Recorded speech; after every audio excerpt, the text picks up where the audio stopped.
পর 4 দিন শনি রবি সোমের পর আজ মঙ্গলবার আজও সিআইডি অফিসে হাজিরা দিতে হচ্ছে সুমিত রায়কে। অভিষেক বন্দ্যোপাধ্যায়ের আত্মসহায়ক সুমিত রায়কের উপর জোড়া মামলা রয়েছে, জোড়া অভিযোগের তদন্ত করা হচ্ছে।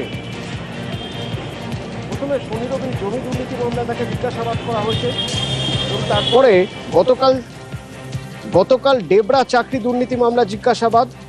আজ আবার সেই শনি রবি যে শালবনী জমি দুর্নীতি মামলা নিয়ে তাকে জিজ্ঞাসাবাদ করা হয়েছিল, সেই একই বিষয় নিয়ে আজ আবার জিজ্ঞাসাবাদ।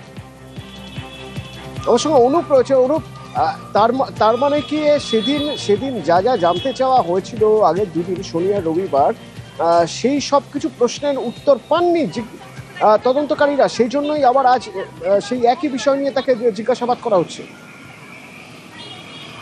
প্রশ্নের উত্তর অধরা, যেটা বারবার অভিষেক বন্দ্যোপাধ্যায় আত্মসহায়ক সুমিত রায় তার কাছে জিজ্ঞাসাবাদ করে জানতে চাওয়া হচ্ছে, কিন্তু বারবার এই দুটো প্রশ্নের উত্তর না মেলার কারণেই তাকে তলব করা হচ্ছে, জিজ্ঞাসাবাদ করা হচ্ছে। তার কারণ গত শনিবার এবং রবিবার পরপর দুদিন তাকে শালবনীর যে জমি দুর্নীতি মামলা, সেই মামলায় জিজ্ঞাসাবাদ করা হয়েছিল, এবং গতকাল দেবরায় যে চাকরি দুর্নীতি মামলা, সেই মামলায় জিজ্ঞাসাবাদ করা হয়েছে।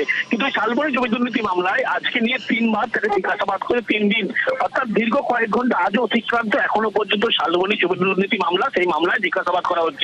তার কারণ এই যে বলা হচ্ছে একাধিক যে সরকারি জমি, সেই জমির চরিত্র বদল করা এবং সেই দলিল ভুয়ো দলিল তৈরি করা, প্লট হিসেবে বিক্রি করা, এক্ষেত্রে একটা বড় র্যাকেট অংশ কাজ করেছিল। এবং সেখানে যখন জিজ্ঞাসাবাদ করেছে প্রাক্তন বিধায়ক সুজয় হাজরা, তার কাছেও কিন্তু নাম উঠে আসছে সুমিত রায়ের। কি তথ্য উঠে আসছে? যে তথ্য উঠে আসছে যে কোটি কোটি টাকা কিন্তু তার সঙ্গে লেনদেন হয়েছিল, এবং সেই টাকা কার কাছে সুমিত রায়ের মাধ্যমে পৌঁছে গেছিল, এই বিষয়টা এখানে স্পষ্ট হওয়ার যেমন চেষ্টা করছে, জানার চেষ্টা করছে। এবং এই বিষয়ে বেশ কিছু প্রশ্নের উত্তর পাওয়ার পরেই একদিকে লক্ষ্য করা যাচ্ছে সুমিত রায়কে যেমন জিজ্ঞাসাবাদ করা হচ্ছে, এবং শালবনীর উদ্দেশ্যে সিআইডি টিম সেখানে গিয়েছে আরো বেশ কিছু নথি সংগ্রহ করার জন্য। অন্যদিকে প্রয়োজন মনে হলে জিজ্ঞাসাবাদ করা হবে সুজয় হাজরা, প্রাক্তন বিধায়ককে, এবং দুজনের বয়ান মিলিয়ে দেখা হবে। কিন্তু বলা হচ্ছে এই যে বিপুল পরিমাণে টাকা লেনদেন হয়েছিল, সেই টাকা কার কাছে পৌঁছে গেছিল এক যেমন জানতে চাওয়া হচ্ছে, প্রশ্নের উত্তর এখনো অধরা। অন্যদিকে বলা হচ্ছে এই যে বিপুল পরিমাণ সম্পত্তি, সরকারি সে সম্পত্তি এবং সরকারি সেই সমস্ত জমি দিয়ে কিভাবে ভুয়ো নথি দলিল তৈরি করে বিক্রি করা হয়েছিল, এখানে কার মদত ছিল, এই দুটি বিষয় কিন্তু স্পষ্ট হওয়ার জন্য তাকে বারবার আজকে নিয়ে 3 বার জিজ্ঞাসাবাদ করা হচ্ছে, কয়েক ঘন্টা অতিক্রান্ত। এবং এই সমস্ত প্রশ্নের উত্তর পাওয়ার জন্য সমস্ত রকম ভাবে কিন্তু তাকে জিজ্ঞাসাবাদ করাচ্ছে সিআইডি আধিকারিকরা।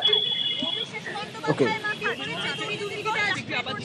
যারা কোর্টকে মানতো না, অস্বীকার করতো, আজকে কোথায় কোথায় কোর্টে যাচ্ছে কেন?